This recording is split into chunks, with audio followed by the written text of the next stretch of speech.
மகாநதி அடுத்த வர எபிசோடில் பார்த்திங்க அப்படின்னா விஜய்க்கு வந்து காவேரி ப்ரெக்னெண்ட்டாக இருக்க விஷயம் தெரிஞ்சிருச்சு. அதுக்கப்புறம் பார்த்திங்க அப்படின்னா விஜய் அவங்க வீட்டுக்கு கூட்டிகிட்டு போயிட்டு காவேரி கிட்ட தனியாக வந்து அவ்வளோ ஆசையாக பேசிகிட்டு இருக்காரு. அதுக்கப்புறம் வயிறில் இருக்க அவரோட குழந்தைகிட்டையும் நான் தான் உன்னோட அப்பான்னு சொல்லிட்டு அவ்வளோ ஆசையாக பேசிகிட்டு இருக்காங்க. அப்போதைக்குன்னு பார்த்து காவேரியோட அம்மா வந்து காவேரிக்கு கால் பண்ணுறாங்க. கால் பண்ணி நானும் ஸ்டாலுக்கு வரேன் காவேரி, வந்து உனக்கு ஹெல்ப் பண்ணுறேன்னு சொல்லிட்டு காவேரியோட அம்மா வந்து காவேரி கிட்ட சொல்கிறாங்க. காவேரி எப்படி சமாளிக்கிறதுனே தெரியாமல் முழிச்சிட்டு இருக்க நேரத்தில் ஃபோனை வேகமாக வாங்கி விஜய் பார்த்தீங்கன்னா காவேரி வாய்ஸில் அவங்க அம்மா கிட்ட பேசுகிறாங்க. விஜய் பார்த்தீங்கன்னா காவேரி அம்மா கிட்ட இந்த மாதிரி ஸ்டால்குள்ளே எல்லாரும் அலோவ் பண்ண மாட்டாங்களாம், 2-3 பேர் தான், நானும் இந்த ஹெல்ப் பண்ணுறவங்களும் இருக்காங்களாம்மா, போதும், அப்புறம் என்ட்ரி ஃபீஸ் வேறு 200 அப்படி இப்படின்னு எதோ மழுப்பி காவேரி அம்மா வந்து விஜய் வந்து சமாளிச்சுட்டு அதுக்கப்புறம் காவேரி வந்து தன் கூடயே வச்சுக்கிறாங்க.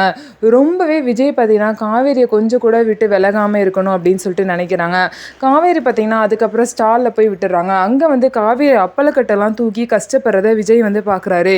இந்த மாதிரி நிலைமையில இவ இப்படி கஷ்டப்பட்டுட்டு இருக்காளே, இது சரி வராது, இந்த விஷயத்த அவங்க வீட்டில் சொல்கிறது தான் சரி வரும் அப்படின்னு சொல்லிட்டு விஜய் வந்து நினைக்கிறாரு. விஜய் வந்து ஸ்டால் முடிகிற வரைக்கும் வெயிட் பண்ணிட்டு அதுக்கப்புறம் காவேரி வீட்டுக்கு போனதுக்கப்புறம் விஜயும் வீட்டுக்கு போயிட்டு இந்த மாதிரி காவேரி ப்ரெக்னெண்ட்டாக இருக்க விஷயத்த அவங்க வீட்டில் வந்து சொல்லிட்டாரு, ஏன் இப்படி பண்ணீங்க அப்படின்னு சொல்லிட்டு காவேரி கேட்குறாங்க. இல்லை காவேரி, நீ இந்த மாதிரி நிலைமையில கஷ்டப்படுறதை என்னால் பார்க்க முடியல, நீ வந்து ரெஸ்ட் எடுக்கணும், உங்கள் அக்கா ப்ரெக்னெண்ட்டாக இருக்காங்க தானே உங்கள் வீட்டில் எல்லாம் கவனிச்சுக்கிறாங்க, அப்போ நீ ப்ரெக்னெண்ட்டாக இருக்க விஷயம் உங்கள் வீட்டில் தெரிஞ்சால் தானே எல்லாரும் பார்த்துக்க முடியும், நானும் உன்னை அப்போ தான் நல்லா பார்த்துக்க முடியும், இது என் குழந்தை தான் எனக்கு முக்கியம் அப்படின்னு சொல்லிட்டு விஜய் வந்து காவேரி கிட்ட சொல்றாரு. எல்லாத்தையும் கேட்டுட்டு இருந்த சாரதா குடும்பத்துக்கு என்ன பேசுறதுன்னு தெரியல, எல்லாமே ஷாக்ல நிக்கிறாங்க. இதுக்கப்புறம் காவேரியோட அம்மா என்ன முடிவெடுக்க போறாங்க, சாரதா வந்து விஜய் ஏத்துப்பாங்களா இல்லையா அப்படிங்கிறத பொறுத்திருந்து பார்க்கலாம். நம்ம வீடியோ உங்களுக்கு பிடிச்சிருந்தா நம்ம வீடியோவை லைக் பண்ணிக்கோங்க, மறக்காம நம்மளோட சேனலை சப்ஸ்கிரைப் பண்ணிட்டு பாருங்க.